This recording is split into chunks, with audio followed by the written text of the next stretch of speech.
122 இடங்கள்ல திமுக அதிமுக நேருக்கு நேர் களமிறங்குறாங்க. இதுல வெற்றி வாய்ப்புன்றது யாருக்கு அதிகமா இருக்கு திருப்பிரியன்? இல்லை, இது ஏரியா வைஸ் பார்க்கணும். நம்ம 322 தொகுதி பேக்கெட்டா பார்க்கலாம். சென்னையிலேருந்தே தொடங்கலாம். சென்னை மண்டலம் அப்படின்னு பார்க்கணும். சென்னை மண்டலம்னா உங்களுக்கு சென்னை, திருவள்ளூர், காஞ்சிபுரம், செங்கல்பட்டு வச்சுக்கோங்களேன். போன வாட்டி அதிமுக இந்த 4 மாவட்டத்திலே ஒரு தொகுதி தான் வெற்றி பெற்றாங்க. அவங்க மதுராந்தகத்தில் மட்டும்தான் வெற்றி பெற்றாங்க. சென்னை முழுக்க வாஷ் அவுட். 4 டிஸ்ட்ரிக்டில் மற்ற எல்லா இடத்துலையும் வாஷ் அவுட் ஆயிட்டாங்க. ஆனால் இந்த வாட்டி அவங்க எந்த அளவுக்கு டப் கொடுப்பாங்க அப்படின்றது முக்கியமான விஷயம்.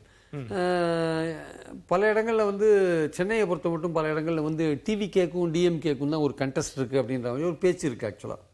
ஏன்னா இங்கே டிவிகேயோட முக்கியமான பொறுப்பாளர்கள், நிர்வாகிகள் ஒரு பொதுவான ஒரு பார்வை இருக்குல்ல, நகர்ப்புறங்களில் டிவிக்கு அதிகமான இடங்களை கைப்பற்றும் அப்படின்னு சொல்கிறாங்களா? அது எந்த அளவுக்கு சரியாக இருக்கும்? இல்லை, நகர்ப்புறங்கள்லாம் சென்னை மட்டும்தான், வேறு நகர்ப்புறங்கள்லாம் கிடையாது. சென்னையில் அவங்களோட முக்கியமான ஆட்கள்லாம் போட்டி போடுறாங்களே, புஷி ஆனந்த், ஆதவ அர்ஜுனெல்லாம் போட்டி போடுறதுனால இங்கே விஜயே போட்டி போடுறாரு. அதனால் சென்னையை பொறுத்த மட்டும் இங்கே கண்டெஸ்ட்ன்றது டிவிகேக்கும் டிஎம்கேக்கும் தான் நடக்குது.